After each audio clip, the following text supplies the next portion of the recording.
João Paulo,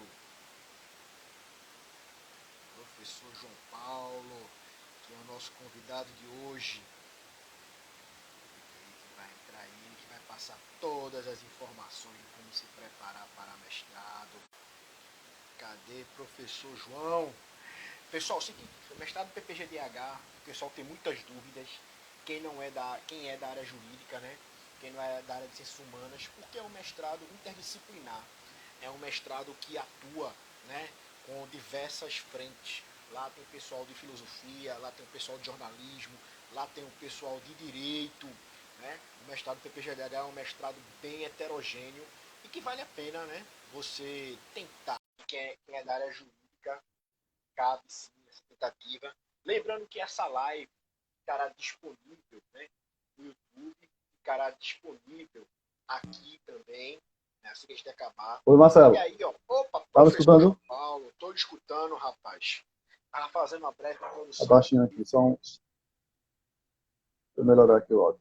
Melhor aí. Você que foi mestre do programa, vamos tirar aqui algumas dúvidas, fazer uma live, né, dinâmica, sem ser muito longa, aquelas lives que a gente leva uma hora, né, 1h30. Essa vamos fazer, tem muitas dúvidas, algumas vieram no privado, outras que eu vou recolhendo dos alunos aí para você, né, e a gente vai respondendo, mas vamos lá conversar sem mais delongas. Professor João, você fez mestrado no PPG-DH. Em que ano? Qual foi seu tema e por que você escolheu o PPG-DH? Você que é da área de Direito e de Letras, né? Exato. Terminei em 2015, né? Tá bom o som? Tá bom. Tava falando com a Natália Barroca, que tá aí. Ah, certo. Ô, Natália, olha ela aí. Também, não é? Meu áudio Ela tá tá melhor. dizendo que o teu som tá abafado. O meu tá... O meu tá melhor agora? Deixa eu ver se... Eu fiz em 2015 o PPG-DH, Marcelo. O PPG-DH, ele é uma experiência muito interessante porque o programa ele tem assim o objetivo de nos tirar, né, dessa dogmática do direito, e ele nos leva a ver outras áreas, né, outras áreas de conhecimento. Então, eu acho que é um programa de pós-graduação muito rico, né? Até pela sua interdisciplinaridade, vários professores, várias áreas, né? Áreas diversas, das mais diversas possíveis, sociologia, filosofia, história, arte, letras, direito, né?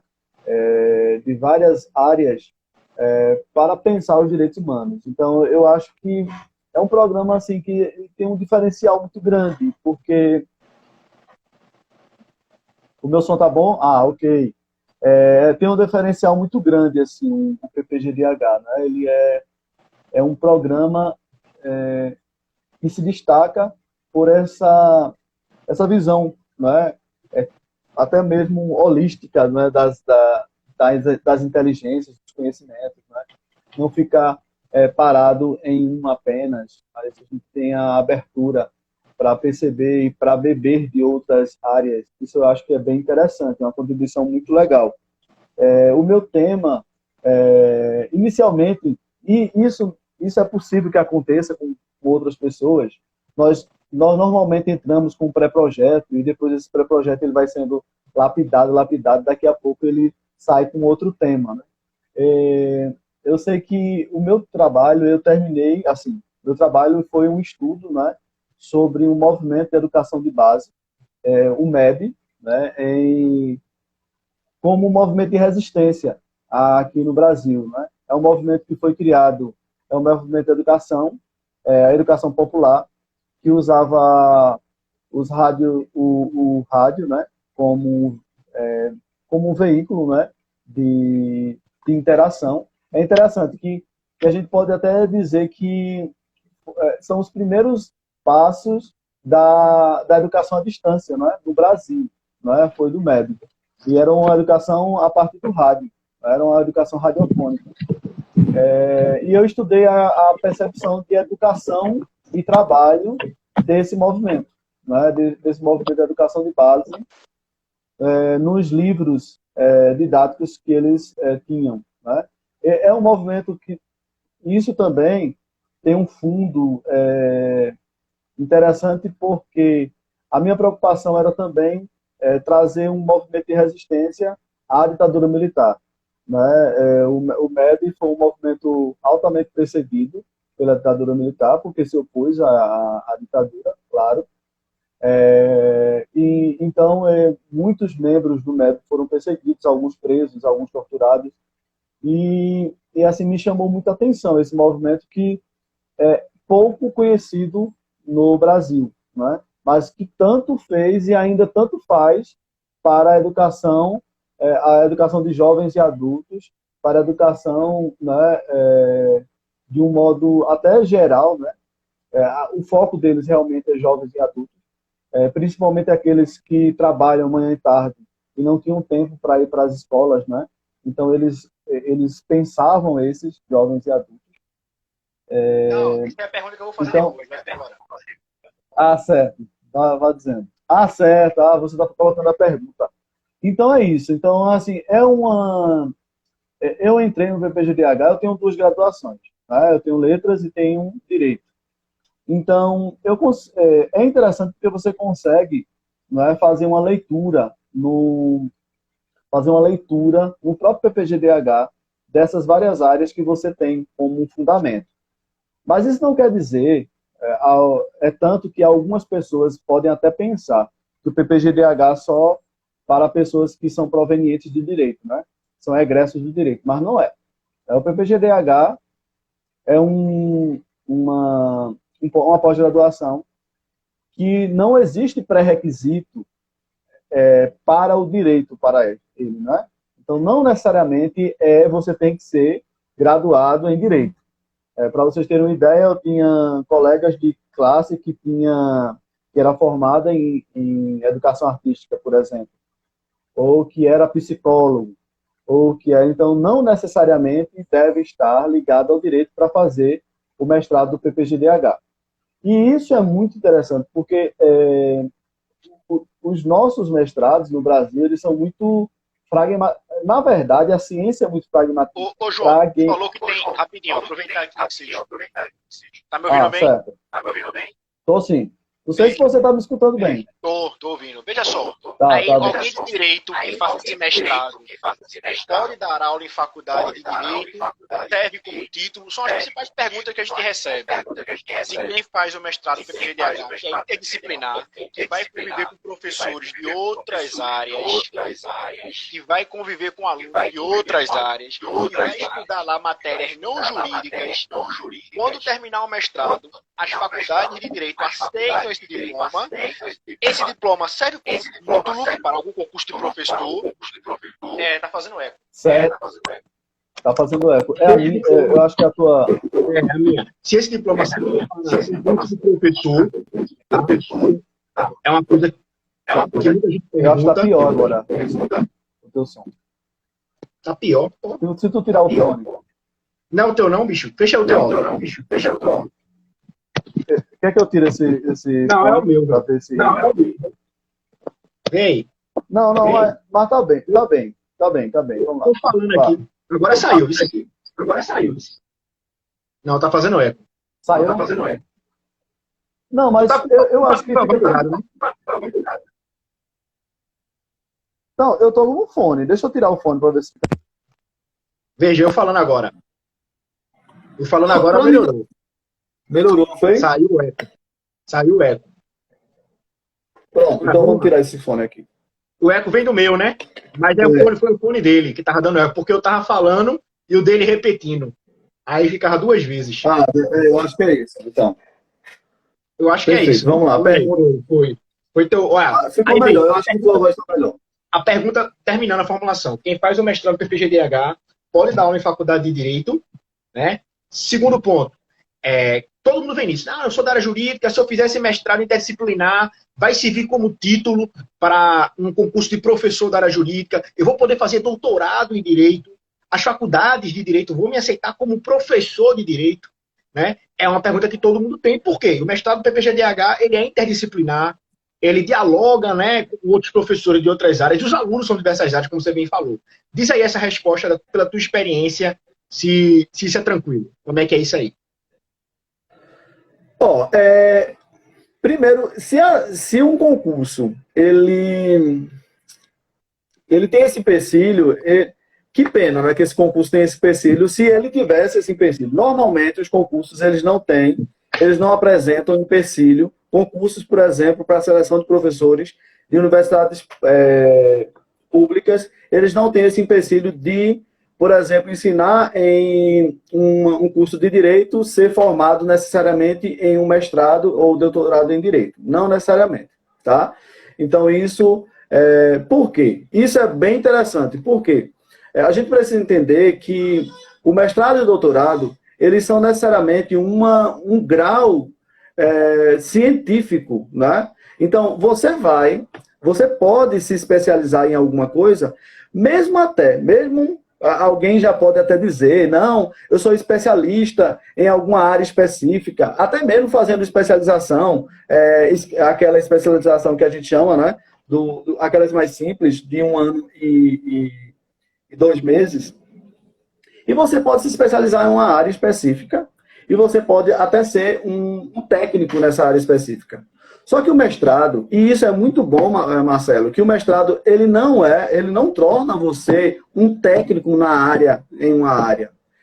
Ele tem por objetivo fazer com que você seja um cientista em uma área, né? Você pense uma área de uma forma crítica, tá? Então, serve como título? Sim, serve como título. O mestrado é reconhecido em todo o Brasil. O mestrado, inclusive, tem parcerias com universidades até do exterior, tá? É um mestrado que tem que se consolidado bastante. Os professores do PPGDH são professores reconhecidos no Brasil como professores de grande produção acadêmica, tá? Além disso, os mestrados, você pode, sim, ter direitos humanos e esse mestrado vai valer também como títulos, numa prova de títulos, tá? Inclusive, tem muitos, por exemplo, juízes, muitos e de outras áreas técnicas que querem fazer o PPGDH porque é importante para o plano de cargos e carreiras desses concursos, tá? Então, o mestrado é muito importante. Tem muita gente, por exemplo, que faz, sim, o mestrado em Direitos Humanos para também, além de adquirir conhecimento, ter uma visão mais crítica sobre os direitos humanos, mas também porque é importante para o seu trabalho, porque, na verdade, também vai ganhar mais por isso, tá certo? Então, assim, as vantagens são N. Uma faculdade, já houve, sim, uma faculdade que teve um empecilho, por exemplo, de colocar um concurso e a seleção dizia que precisava ser necessariamente mestrado em Direito, a seleção de professores. Mas isso foi muito criticado pela academia e não há essa prática normalmente. Normalmente, não existe esse empecilho do mestre em Direitos Humanos em ensinar no curso de Direito. Na verdade, o mestre em Direitos Humanos ele tem a possibilidade de, como é um mestrado interdisciplinar, é como se fosse um mestrado coringa, né? Que ele poderia, por exemplo, aproveitar esse mestrado, né, num concurso pedagógico, né? Num concurso jurídico, enfim, N possibilidades. Então, é um mestrado que abre mais o leque, né? É um mestrado mais amplo, diferente do PPGD, né? Que ele é mais específico. Ou seja, quem se forma em Direito e faz o mestrado no PPGDH pode dar aula em faculdade de Direito, vale como título de concurso, ainda dá um plus no plano de carga e carreira, porque é um mestrado de universidade pública, né? Com todo o reconhecimento, com toda a pompa, com tudo que tem direito. E aí eu faço outra pergunta. Com certeza. Tem servidores, tem técnicos, servidores que estão procurando o mestrado em Direitos Humanos também por conta do plano de cargos e carreiras, né? Assim, é um objetivo também de aumentar o salário, claro, a faixa salarial. Ô, João, aí uma pergunta que também vem muita mesmo. Perguntar assim, sou da área jurídica, como é que eu faço? Eu sou acostumado a fazer TCC em Direito, artigo em Direito, enfim. Penso lá no jurídico, como é que eu posso fazer um projeto adaptado para o PPG-DH, ou não precisa? O projeto que eu apresento para o PPGD de Direito, ou da Católica, eu posso apresentar para o de Direitos Humanos. Tu dá alguma dica aí de como o cara pode adaptar, que visão ele pode fazer? Essa também é uma grande diferença, Marcelo. Eu observo que os projetos do PPGD, do programa em Direito, eles têm um diferencial do programa do PPGDH. O PPGDH, porque os professores eles são mais diversos, né? Existem N áreas ali no PPGDH, eles não é interessante, é importante dizer isso. Não é interessante usar o mesmo projeto para o PPGDH e o PPGD. Você fazer um projeto que seja útil, tanto para o PPGDH quanto para o PPGD, é difícil. É difícil, isso sem sombra de dúvidas. O tema pode até ser igual, mas a organização do projeto, a elaboração do projeto, né, como normalmente se diz, tem pegada diferente. A contextualização é diferente. Por exemplo, há uma preocupação talvez maior no PPGDH com a subjetividade, com a justificativa. Por que você vai pesquisar isso, né? Exatamente, pensar na multidisciplinaridade, né? Então, o direito, a professora Natália também, que é mestre em direitos humanos, né? Ela pode, e também foi uma aluna excepcional, ela lembrou bem essa questão da multidisciplinaridade, né? Essa possibilidade de misturar o direito penal, por exemplo, e discutir o direito penal com a educação, né? Com, por exemplo, até mesmo com linguística, não sei, pode ser, né? Então, o que existem N possibilidades. Então, e são tão interessantes, sabe, os programas, os projetos do PPGDH, que assim, você talvez nunca tenha percebido, né? Isso. Mas eles têm aquele feeling, né? Por exemplo, discutir o empoderamento na língua de uma comunidade indígena, né? Como isso está materializado na língua. Isso é muito interessante, além de ser um serviço à história, à memória daquele povo, né? É interessante também para os direitos humanos. Então, primeira coisa, o tema até pode ser igual, né? Mas os projetos eles têm visões diferentes, né? Também há uma exigência, eu percebo, no PPGDH, uma exigência bem assim, peculiar quanto à metodologia, né? Há uma necessidade da metodologia, né? E, infelizmente, nas faculdades, nós não conseguimos, às vezes, trabalhar essas questões metodológicas, né? Porque os alunos no ensino superior, normalmente, pensam que metodologia é a ABNT. Só que não é isso. Existem várias técnicas, várias formas de pesquisar. E as ciências sociais, elas precisam se respaldar por métodos. E exatamente são esses métodos que os alunos desconhecem. E esses métodos são esses diferenciais no projeto, entende? Então, assim, o projeto do PPGDH, ele é um projeto de uma perspectiva multidisciplinar, tem um caráter muito metodológico, né? A preocupação metodológica. Claro que ninguém é especialista em metodologia num pré-projeto. Você vai se especializar no seu mestrado, mas os professores querem que você tenha uma visão de viabilidade daquele projeto.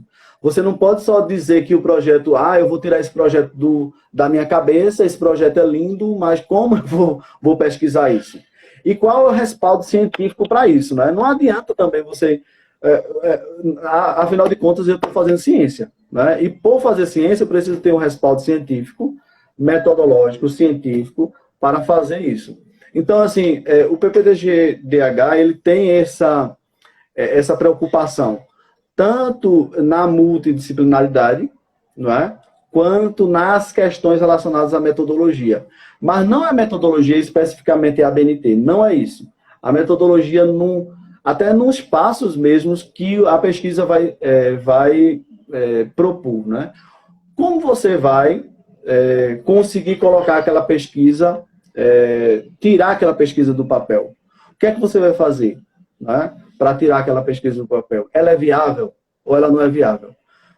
Por exemplo, Marcelo, eu posso dar um exemplo. Uma pessoa queria estudar, uma pessoa queria estudar a violência contra idosos, a violência contra idosos na pandemia. Aí, certo. Tá. Como você vai conseguir esses dados?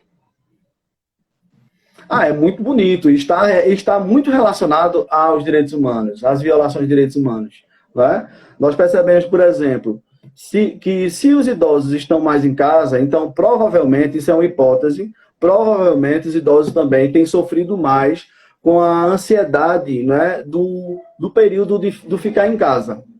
Então isso é muito comum, né? É muito perceptível. Eu tenho observado que as violências domésticas elas têm aumentado, né? Infelizmente, em períodos de reclusão, de pandemia. Mas aí eu fiz a pergunta à pessoa que queria, né? Como é que você vai pesquisar a violência contra idosos? Porque é muito bonito no papel você dizer que vai pesquisar e eu quero... Agora, você vai chegar na casa de Marcelo e vai dizer, Marcelo, você violenta o seu vovô que mora com você? Como é que você vai pesquisar? Então, essa é a preocupação que o PPGDH tem, entende? Porque é como você vai colocar no papel, como você vai transformar aquilo que você tem como hipótese no papel. Porque se for assim, o projeto vai ser lindo, mas não vai conseguir sair do papel, né? Como você vai ter esses dados? Como você vai fazer o recorte? Né? Eu quero pesquisar a violência contra idosos na pandemia. É no Brasil inteiro? Você vai conseguir fazer isso? Não. Você vai conseguir fazer isso em Pernambuco inteiro? Também não. Você vai conseguir fazer isso em Recife inteiro? Também não. Aí a gente vai começar. Aí isso é importante para a orientação. A orientação, né, de alguém que já fez o PPGDH e que tem esse feeling, né, vai dizer a você, você não consegue fazer um recorte do Brasil. Você não consegue fazer um recorte de Pernambuco. Então faz de um bairro, por exemplo, ou de uma associação de idosos de Recife. Então aí você vai começar fazendo esses recortes e você vai vendo que teu objetivo é viável, né? Que tem consistência, que você pode fazer com que aquilo que você tem como ideia saia do papel. Mas, às vezes, tem ideias fantásticas. Mas o problema é a viabilidade, como a professora colocou, né? A viabilidade do projeto, né? É viável esse projeto? É uma das perguntas mais recorrentes, inclusive, nas entrevistas. É viável, né? Outra coisa, assim, às vezes o aluno não sabe, mas as aulas acontecem, né? Então, o horário de aulas do PPGDH, então, são coisas, às vezes, muito práticas. Calma. Os alunos... Eu vou pegar lá. Calma. Vou aproveitar aqui o gancho da Natália, que ela diz o seguinte, uma coisa boa é olhar o currículo Lattes dos professores, né? E no site do PPGDH tem as últimas defesas de mestrado que aconteceram nos últimos meses. Você pode entrar lá, ver o que o pessoal defendeu, currículo Lattes. No edital, né, nas últimas páginas, estão lá os professores, as vagas que eles têm disponíveis. Então, assim, procura lá, vê o que ele fala, vê as últimas bancas, se aquele professor estava presente, não estava, se ele era orientador, não era, já é uma dica boa para você ir atrás. Professor João, uma coisa boa aí da viabilidade da pesquisa. Eu vejo que as pessoas querem trazer respostas para o mundo, para o Brasil. Não, violência contra a mulher na pandemia. Tá, onde, como, né? Qual é o marco? Você vai tirar algum marco temporal? Vai tirar alguma pandemia, beleza. Mas assim, que local? Como vai pegar esses dados? Delegacia da Mulher, na Justiça? Você está lá dentro, o pessoal acha, né, que, um exemplo, o pesquisador ideal é o pesquisador que é o estudante, acadêmico, né, que é aquele cara que só fez estudar, que saiu da academia, quando na verdade não. Muitas vezes, né, o pessoal mais velho, que tem uma profissão, que tem acesso a dados, Por exemplo, você, professor, Sim. que tem acesso aos dados da sua escola, o cara que é servidor público, a pessoa que atua de alguma forma em alguma área jurídica, pode fazer com que a sua pesquisa, né, vire em torno desses dados para que facilite para ela, para que o professor sinta segurança. Porque, assim, boa vontade está assim, ó, de aluno querendo entrar no PPG-DH. Está assim. Mas a questão é como você viabiliza isso. E se você não tem acesso aos dados, dizer como você vai ter acesso. Você saber o caminho das pedras ainda. Exato. Né? Aí é uma coisa que você tocou que é fundamental. Diz aí. Quer falar? Uma coisa que Natália, a primeira coisa que Natália falou aí, é um primeiro conselho que eu dou a todo mundo. Primeiro, você precisa conhecer os professores do PPG-DH. Conhecer o site do PPG-DH, conhecer os professores. E conhecer os professores é dizer que você precisa fazer vasculhar realmente a vida do professor, a vida acadêmica do professor, diga-se de passagem, viu? A vida acadêmica do professor e as últimas dissertações que ele escreveu. Isso, sem dúvida, é o primeiro conselho que eu dou. Marcelo, sobre a pesquisa, é muito importante isso, porque muitas vezes o aluno ele pensa que precisa curar os problemas do universo, mas não pensa nos problemas que ele tem no seu trabalho, inclusive.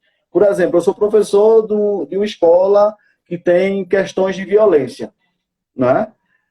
Que material perfeito, material, dizendo assim, bem pejorativamente, que material perfeito para ser objeto de uma pesquisa, né? Por exemplo, uma comunidade escolar que tem, por exemplo, níveis de violência extremos. Ou não sei. Então, assim, é interessante essa questão, muito interessante essa questão da viabilidade. E você se identificar com o que você está fazendo. O PPG-DH, ele tem esse diferencial da interdisciplinaridade, mas também ele tem o diferencial da subjetividade. A gente não pode negar que a pesquisa científica, ela nos colocou um problema na nossa cabeça, não é? A gente começa a pensar o objeto como algo distante de nós, algo separado de nós. O PPG-DH, ele me fez uma diferença. Ele pensa que eu não sou separado do objeto. A violência doméstica, ela não é algo que acontece fora, mas é algo que acontece no meu entorno. E que ela pode estar muito mais presente do que eu imagino.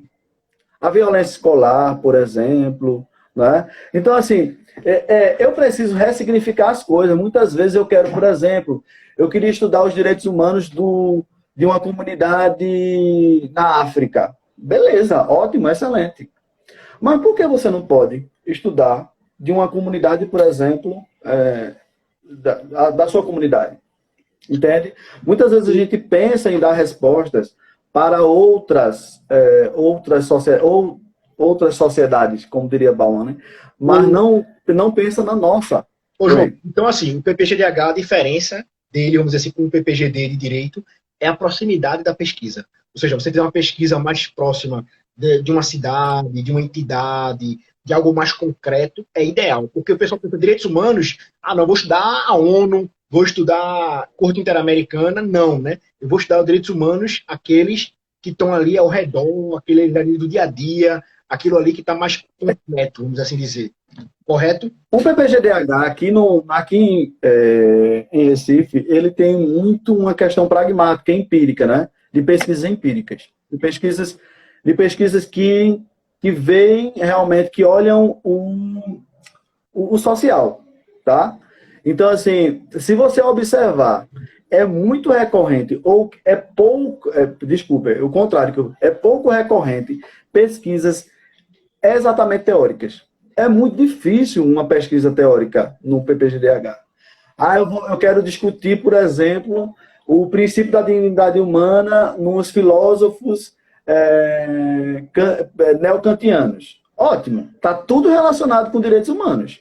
Mas a primeira pergunta que eu faço a alguém que chega com isso, aí diz, qual é o professor que vai lhe orientar? Tem algum professor que vai lhe orientar? Professor, mas esse tema está ligado... Esse tema está ligado aos direitos humanos. Tá ligado aos direitos humanos, mas nenhum professor vai lhe orientar.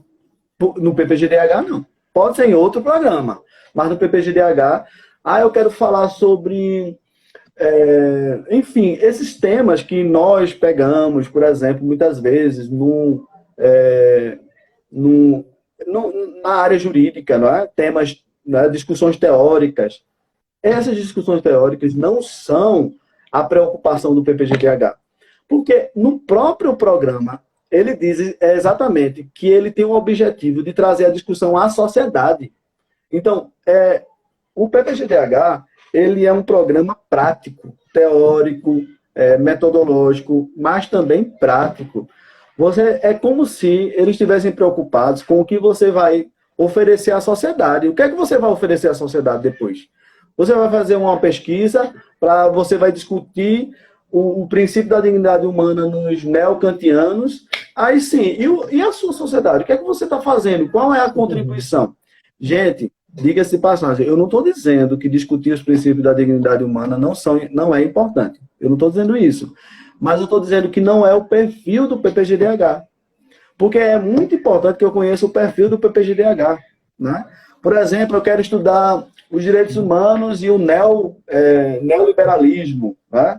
E não cola, não dá certo. Não é a pegada do PPGDH. O PPGDH não tem essa preocupação. Oi. Aproveitar te interromper mais uma vez, né? E a gente vai seguindo.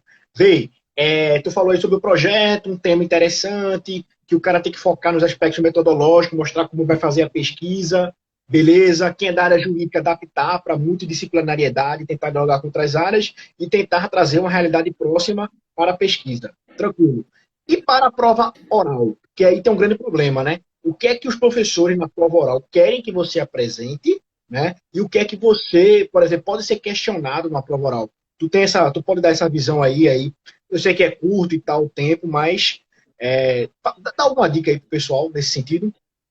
Pronto, na prova oral, assim, na prova oral, muitas vezes, os professores, eles pensam, os candidatos pensam em fazer uma apresentação de exposição teórica, né? Então, aí vai dizer, de novo, aquela história, porque Kant disse isso, Boaventura de Souza Santos, e vai dizer que, enfim, vai trazer todos os autores. Minha gente, os professores conhecem os autores. Por incrível que pareça, eles sabem todos os autores. Se você está citando alguns autores que eles não conhecem, é porque você está, inclusive, fora da perspectiva do PPGDH. Normalmente, é importante também conhecer os autores que os professores usam, né? Porque, assim, as ciências sociais, ela é difícil por isso, Marcelo, porque existem várias formas de ver o mundo, de ver a sociedade. Então, você tem que ter um embasamento teórico muito interessante. Então, voltando para a questão da apresentação oral.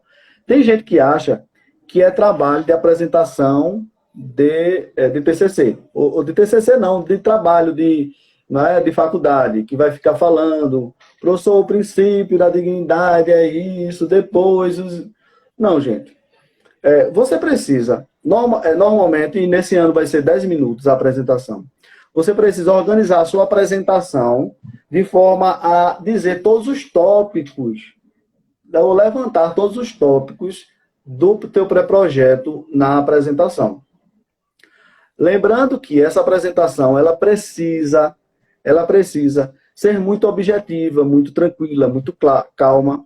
E você precisa ter um poder de síntese também bastante. Por isso que é interessante também treinar.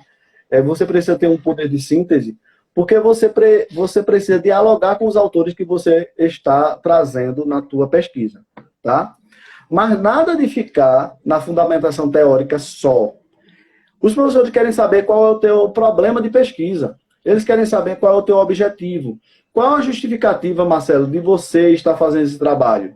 Eles querem saber isso. Por que é importante esse trabalho para você? Porque eles querem, minha gente. Eles querem que você seja apaixonado pelo trabalho que você vai fazer. Porque, vamos lá. Alguém que vai fazer um trabalho que não é apaixonado pelo tema, esse alguém vai fazer um trabalho labraugeiro. Então, eles querem que você seja apaixonado. Então, a justificativa é muito importante. Que você tenha esse domínio de por que você justifica e você chega e enche os olhos quando você fala daquele tema. Certo? Então, não só a fundamentação teórica, você também tem que passar para a metodologia. O professor quer saber, por exemplo, como você vai colocar aquele trabalho e tirá-lo do papel. Qual é a viabilidade do trabalho? Tem alguém, por exemplo, que pode chegar, eu quero fazer uma pesquisa com crianças em situação de rua da cidade do Recife. Tá? Essa pesquisa, ela tem viabilidade? Eu posso até enumerar essa pesquisa, né? Mas eu não vou conseguir dar conta em 2 anos de uma pesquisa, por exemplo, de pesquisar todos os adolescentes e crianças e adolescentes que estão em situação de rua. Exato. Então, por que eu não pego, por exemplo, um recorte, né? Algum recorte bem específico? Né? De novo, a professora está falando, né? O cronograma tem que ser viável. É isso, tudo isso. Tem que ser viável, gente. Por quê? Para o PPG-DH. Então, na prova oral, você tem que vender seu peixe, né? Aquela paixão pelo tema, Sim. e organizar como você vai fazer a sua pesquisa. Meu objeto é esse, meu problema é esse, eu vou executar dessa forma. Ou seja, aquilo que você escreveu, você vai Ficou apresentar. baixo agora, não sei se foi para mim só. Oi? Ficou baixo o teu som. Foi para mim só. Tá melhor agora? Tá. Vamos lá. Ou seja, Sim. quando você for apresentar, você recomenda que a pessoa, além de ser apaixonada pelo tema, né, apresente aspectos estruturais, tipo qual é o objeto, qual é o problema, por que vai pesquisar isso, quais são os dados que ele tem. Ou seja, em 10 minutos, você vai mostrar a viabilidade da sua pesquisa em 2 anos para o PPG-DH, porque ele é importante para o PPG-DH, mas fora do campo teórico. E outra coisa que é curiosa, né? Às vezes na banca, não vai estar nem professor que nem entende do teu tema, porque o PPG-DH tem muitos professores. Exatamente. Então, às vezes, vai estar um cara lá que é da área de filosofia, outro de artes cênicas. E tu vai estar lá apresentando para os caras um tema jurídico que eles vão ter que entender. Então, eles não vão entender se você citar Zaffaroni, Bobbio, né, Gilmar Mendes. Eles vão entender se você mostrar, olha, meu tema é esse, eu quero pesquisar assim. Porque entenda uma coisa, um tema claro, né, é aquele tema que alguém de outra área da ciência vai entender muito bem. Né? A gente não sabe como é que faz um vírus, como um vírus se reproduz, essa porra nenhuma, mas sabemos como combatê-lo, álcool em gel, vacina e tal. Ou seja, a gente entende, mesmo sem ser da área de biologia, o que tem que fazer para é a mesma coisa, né? Você vai ter que mostrar para a banca que você consegue apresentar o trabalho, escrevê-lo, e essa banca, que talvez não tenha professores da sua área, consigam entender como você vai pesquisar, que é o foco de tudo, né? Porque o pessoal acha que não, eu tenho que mostrar conhecimento. Não é conhecimento, cara. O cara não tá procurando aluno inteligente, não é para tirar 10 na teoria. Sabe tudo aí de Bobbio. Grande bosta, né? Desculpa a expressão. Não é isso. Né? Ele quer a sua pesquisa em si. Mas desculpa aí, Mago. Além de outras coisas, né, Marcelo? Porque, por exemplo, para o cronograma de qualquer mestrado, a prorrogação é terrível, né?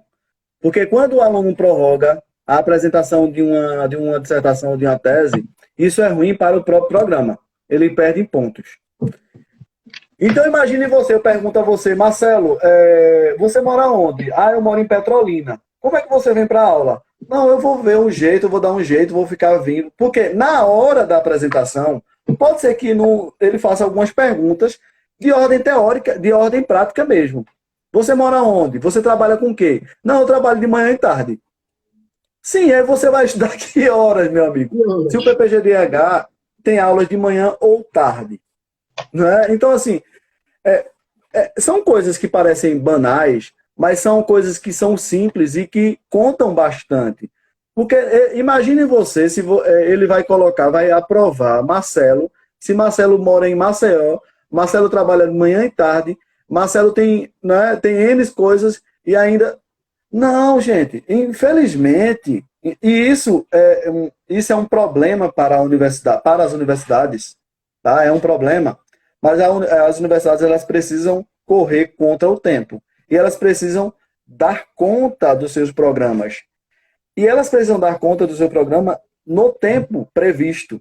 Então, a gente precisa imaginar que você vai ter um ano para assistir aula, e olhe que vai ser cansativo, e você vai ter 1 ano para escrever uma dissertação. É pouco, alguém pode pensar que é muito tempo, mas não é. É pouquíssimo tempo. Porque não é só a dissertação, você tem que escrever artigo, você tem que fazer trabalho, você tem que apresentar. Então, são N coisas que aparecem. E que a gente não. Quando a gente vai fazer o mestrado, ou quando a gente vai fazer o doutorado, a gente não está exclusivamente fazendo isso. Normalmente, quem faz tem outras obrigações. É muito difícil alguém não, eu só faço mestrado. Não, a pessoa está trabalhando, está estudando outras coisas. Né? Então, assim, é muito importante que as pessoas também tenham essa consciência de que também você tem que estar, de certa forma, organizado na sua vida profissional. Né? Porque isso, quer queira, quer não, eles vão querer saber, os professores. E nesse tempo, muitas vezes, ele não vai fazer só pergunta relacionada ao teu pré-projeto, mas ele vai fazer perguntas sobre a viabilidade do teu pré-projeto. E se você trabalha de manhã e tarde, e que você não tem tempo para nada, e mora em longe, como é que esse trabalho vai ser viável para você? Né? Ou, por exemplo, eu moro em Caruaru e quero estudar, por exemplo, uma comunidade em Maceió. Uma comunidade quilombola em Maceió. Aí, assim, a pergunta que vai surgir é: qual é o tempo que você vai fazer isso? Ah, não, eu vou fazer nas férias. Será que vai dar conta? Né? Será que você vai dar conta? Então, assim, eles têm muita preocupação. Vamos lá, ser bem claro. Os professores querem que você entre no mestrado e que você termine o mestrado. Ponto. Sem dar dor de cabeça para eles. Isso é verdade. Então, assim, talvez nós estejamos, né, tirando o romantismo, mas esse é o nosso papel, né, de dizer, né, Marcelo, eu acho que é esse o papel, né, também, de dizer que a gente vai encontrar, o mestrado é uma área que exige de nós, né, que exige mesmo, né, assim como qualquer outra área. E assim, eu estou estudando para concurso e estou estudando para mestrado. Também não é a mesma coisa. Né? Quem consegue fazer as duas coisas, excelente, o professor Marcelo faz isso, né? Estuda para cá, estuda para lá, puxa para cá. Mas tem gente que não tem esse tempo, ou que não tem essa organização de tempo, né? Né? Então, estudar para concurso é diferente de estudar para mestrado. O mestrado, você precisa se debruçar nas questões teóricas, né? Ô João, aproveitar que está falando do mestrado. Lá dentro, tu falou que é 1 ano de aulas, são 1 ano de aulas. Os primeiros são o quê? São 6 cadeiras que tem que pagar? Como é que é o esquema aí de assistir aula? Porque assim, o pessoal acha que é que nem graduação, que vai assistir aula, vai fazer prova. Não. Como é que é? São aulas, seminários? Como é que foi aí? Diz aí pra gente. Marcelo, eu vou ser bem sincero a você. Em relação às aulas, eu achei, assim, o número de cadeiras que nós precisamos pagar no mestrado, eu achei que exige mais do que no doutorado. Por quê? No doutorado eu tenho mais tempo. Entendam o que eu vou dizer. Não é que, por exemplo, no mestrado eu tenho um número de cadeiras específicas, mas eu tenho menos tempo, eu tenho 2 anos. No doutorado eu tenho quase o mesmo número, ou até inferior, se eu não estou... É até inferior o número de cadeiras, mas eu tenho mais tempo, eu tenho 4 anos. Entende? Então, eu achei, ao meu ver, o mestrado ele é muito mais corrido. Muito corrido. No sentido... É por isso que você tem que ter essa organização de tempo. Você precisa organizar o tempo para que isso esteja a seu favor. Então, assim, normalmente as aulas são ou pela manhã ou à tarde, durante a semana. Né? Então, alguém já me perguntou: professor, tem aula no sábado? Não tem aula no sábado. Eu vou todo dia? Não, os professores não... Oi? Eu tenho que ir todo dia assistir aula? Eu tenho que ir todo dia? Não, por exemplo, na época, eu morava em Palmares, trabalhava em Palmares, e eu ia uma vez por semana para Recife. Agora, teve um semestre que eu fui 2 vezes. tá? 2 vezes. Então, aí depende do número de cadeiras. Por exemplo, eu também paguei uma cadeira antes, né? Paguei uma cadeira antes. Depois, aí eu aproveitei essa cadeira, né? Depois do mestrado. Então, tem N possibilidades, você. Né? Tem gente que quer, nos primeiros 6 meses, fazer, né? Fazer vários textos, fazer várias cadeiras, para ficar mais folgado no outro semestre. Agora, tudo isso não é só a cadeira. Você tem que lembrar que cada cadeira dessa tem uma exigência de texto muito grande. Né? Então, assim, por exemplo, tinha professor que, de uma aula para outra, pedia um livro. Né? Então, assim, uma coisa que é bem assim. Por isso que você precisa ter... eu vou pagar também 5 cadeiras num semestre. Não, você não vai ter vida. Né? Porque se só fosse a aula, beleza, mas não é só a aula. Você tem que ir para casa, você tem que estudar, você tem que ler, você tem que pesquisar, você tem que fazer trabalho. Lembrando que os trabalhos de um mestrado não é a mesma coisa de um trabalho da graduação. Ali se exige uma profundidade, né, teórica, metodológica, mas, né? Então, assim, isso hoje, sem romantismo mesmo, você precisa se organizar. Todo mundo consegue, se organizando. Se você se organizar, você vai... Aí, conselho, paga 2, paga 3, né? Às vezes tem uma disciplina que é mais soft, né? Mais light, tem outras que são mais pesadas, né? Tem uma disciplina do professor, que é o professor, não vou dizer o nome dele, que os textos deles eram em inglês, todos os textos, né? Então era em outra língua, espanhol, inglês. Então, quem tem uma fluência, ótimo, mas quem não tem, aí tem uma demora muito maior para isso, né? Então, assim, precisa realmente ter, essa clareza. Muitas vezes a gente fica, eu acho que as aulas são nos sábados, ou de 15 em 15 dias. Não é assim, né? Ou seja, são aulas semanais, porém você pode organizar para pagar 2 cadeiras esse semestre, 3 nesse, 3 no próximo, ou 2 agora, 2 depois, Exato. depois no outro. Mas no total são 6 cadeiras, né? No PPGDH. 6 cadeiras. 6 cadeiras. 6 cadeiras. Isso não quer dizer que você não possa pagar outras, não é que seja do seu interesse. Tem as cadeiras obrigatórias, tem as cadeiras facultativas, as eletivas, né? E, além disso, tem os trabalhos, né? Porque aí, se você imaginar que cada cadeira dessa tem um artigo científico, né? Cada cadeira dessa tem um artigo, fora que você tem que ter uma publicação, fora que você tem que ter congresso participado. Se você for bolsista também, você vai ter que ter docência, você vai ter que ter estágio de docência, né? Então, se você já ensina em alguma faculdade, eles podem reconhecer isso, né? Isso como estágio, docência já. Então, assim, N possibilidades. E aí, João, eu faço a pergunta para ti. Beleza, tem essa quantidade de disciplinas e tudo mais, tudo certinho, seminários. E aí eu pergunto a você, qual é o grau máximo, assim, vamos dizer, de uma dissertação?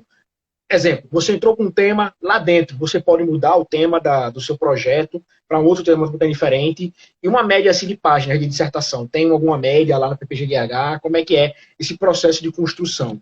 O tema que entra é o que apresenta e, mais ou menos, como é que fica o texto final. Marcelo, eu não vou dizer assim que com certeza os temas eles são mudados, porque seria muito... Mas os temas eles são lapidados durante o mestrado, tá? Eles são muito... Os professores, não é por acaso eles são professores de um mestrado, né? Os professores eles já têm eles têm as artimanhas, né, das agendas que eles seguem, nas metodologias que eles seguem. Então, eles percebem o que é que vai dar certo, o que não vai. Então, é muito importante que você tenha o orientador sempre com você, né? Que você realmente cole no orientador e que você participe das orientações sempre, né? Sempre. Agora, esse tema vai ser sempre dilapidado. né? Tem professor, por exemplo, que tem uma área específica e gosta mais de um autor específico. Então você vai caminhando mais para aquele lado. Meu projeto inicial, assim, ele era, eu queria discutir a resistência dos movimentos ligados à Igreja Católica em Pernambuco, para você ter uma ideia. A resistência dos movimentos religiosos em Pernambuco. E como figura central era Dom Helder Câmara, né? Então eu queria Dom Helder Câmara como essa figura de ativista dos direitos humanos em Pernambuco e principalmente em defesa, né, da democracia contra a ditadura militar no período do regime. Mas você veja, esse foi meu tema inicial. E eu terminei falando sobre o movimento de educação de base. Veja quanto eu mudei no período do mestrado. Né? Eu entrei com... Eu queria... Por que isso, Marcelo? É bom dizer também. Por quê? Os trabalhos que eu encontrei, os documentos que eu encontrei sobre Helder Câmara, alguns deles estavam em período sigiloso. Porque não sei se alguns sabem, o processo de Helder Câmara também corre para a beatificação dele. E esse é um processo muito demorado. E muitos documentos que eu precisava, eu não ia ter acesso. E alguns outros documentos, o próprio Estado também dificultava o acesso. Então, era assim, eu encontrei alguns empecilhos quanto à documentação. Então, eu fui pensando na pesquisa que eu fiz sobre do Helder Câmara, porque o MEB tem tudo a ver com o do Helder Câmara também, lógico. Agora, veja como eu mudei, certo? A minha pesquisa e eu fui trazendo, né, a minha pesquisa para fora do papel. Por isso que uma coisa é importante, a viabilidade da pesquisa. Eu preciso pensar que minha pesquisa é viável.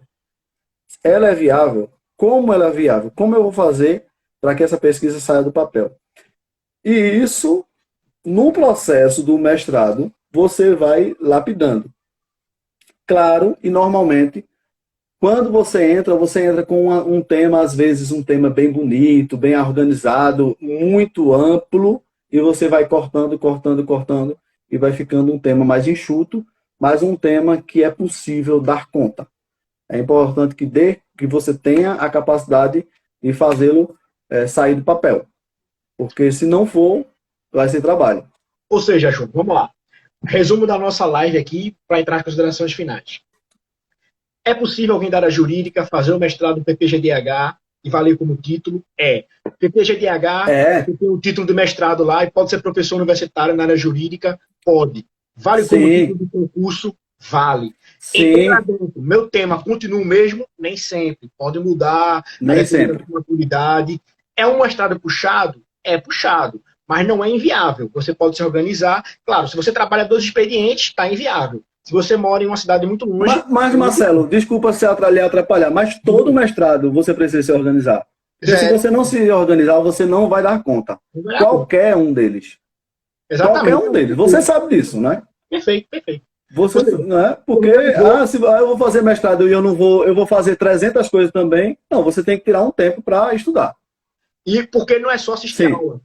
Tem as leituras, tem professores que passam textos em língua estrangeira, tem professores que cobram seminário, trabalho toda semana, fora o artigo do final do semestre, tem que escrever artigo para publicar em revista. Ou seja, serão 2 anos dedicados a uma produção acadêmica. Você concilia com a advocacia sua profissão? Pode conciliar.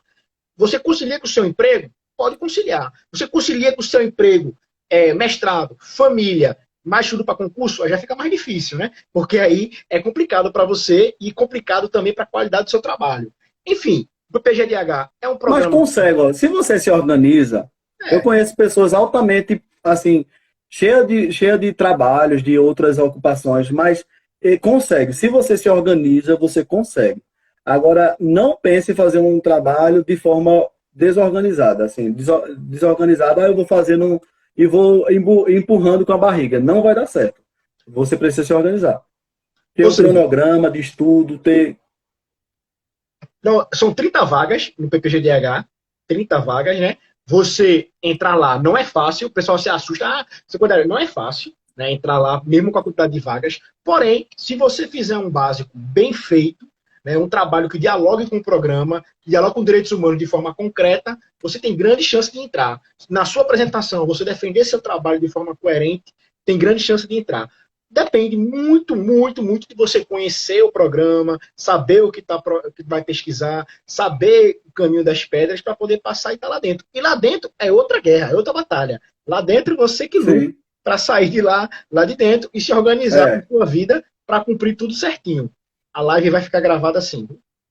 Mas diz aí, João, consideração final aí para quem quer fazer o mestrado, o que é que tu diria de dica, o que é que tu poderia dizer aí? Pronto. Enfim.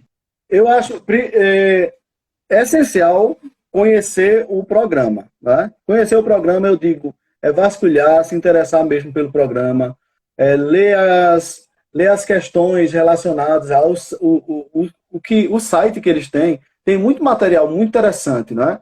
Então você precisa conhecer os professores, saber o que eles estão escrevendo, quais são os autores que eles utilizam. Minha gente, ó, se você conhece, uma dica, eu vou dar essa dica importante. Vejam só, se você pega de cada professor pelo menos uma dissertação que ele orientou, você vai perceber o que é que esse professor... Porque, gente, quando nós somos orientados por um doutor, ele, quer queira, quer não, ele quer que nós continuemos as teorias que eles têm, né? Ou que nós tenhamos assim, fundamentação para a teoria que eles têm. Então, por exemplo, um professor Marcelo Pellizzoli, que é professor de Justiça Restaurativa. Então, eu preciso saber o que é que o professor Marcelo Pellizzoli ele está escrevendo e quais os autores que ele bebe, quais autores que ele fundamenta a pesquisa dele. Eu não posso ficar... Marcelo Pellizzoli, ele inclusive é um dos autores mais renomados de Justiça Restaurativa. Eu não posso ficar sem conhecer esse professor. Não é? Então, eu preciso saber o que é que o professor Marcelo Pellizzoli escreve, o que é que ele... olha aí, o orientador de Natália.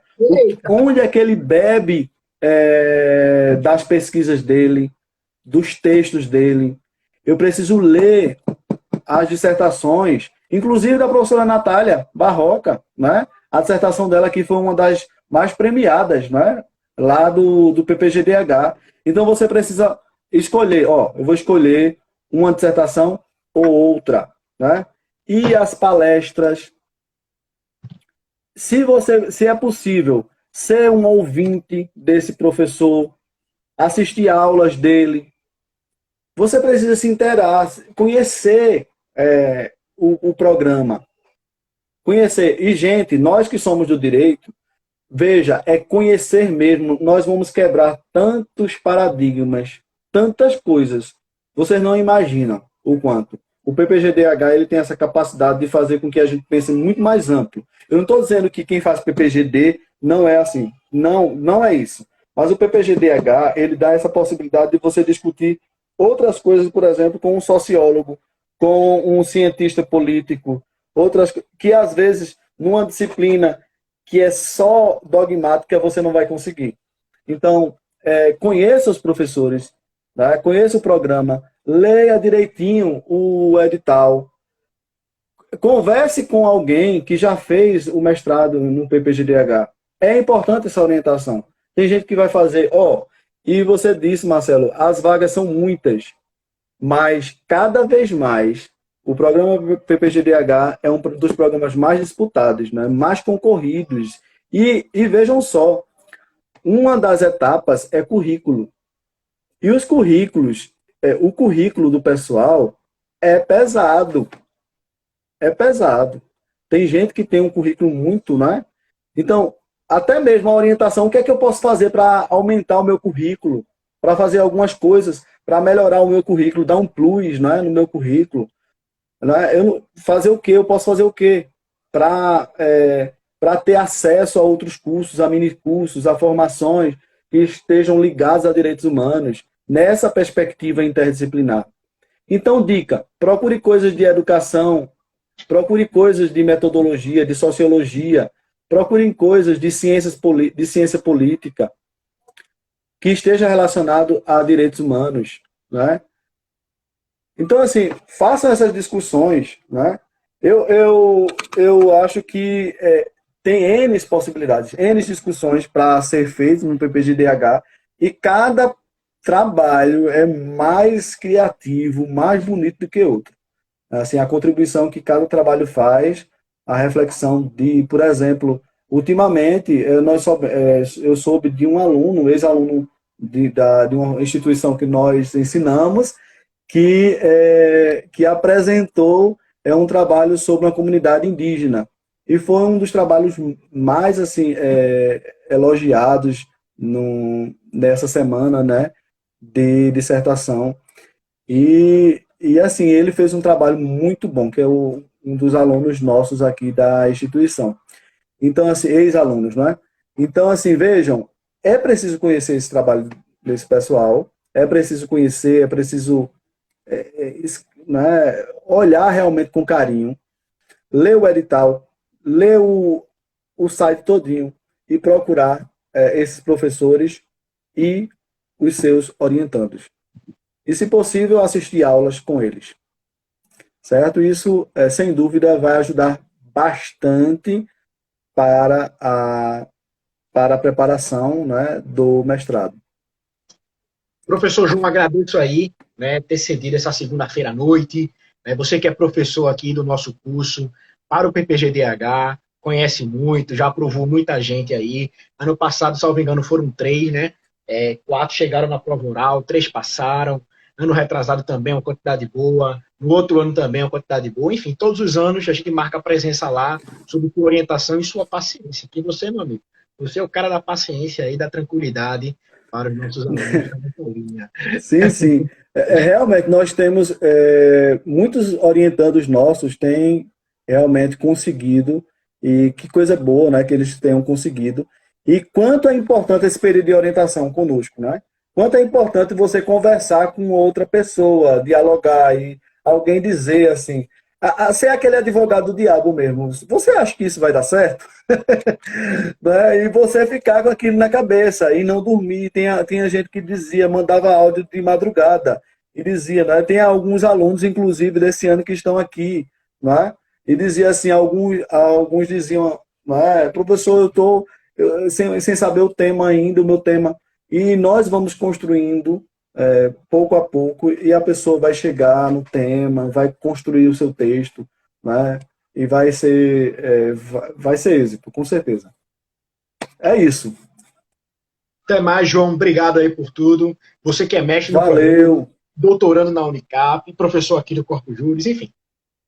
Pessoal, a live vai ficar salva aqui no Instagram e vai para o YouTube já já. Beleza? Valeu por tudo, João. Grande abraço. E te cuida. Valeu, Natália. Tchau, tchau. Grande abraço. Tchau, Natália. Grande abraço.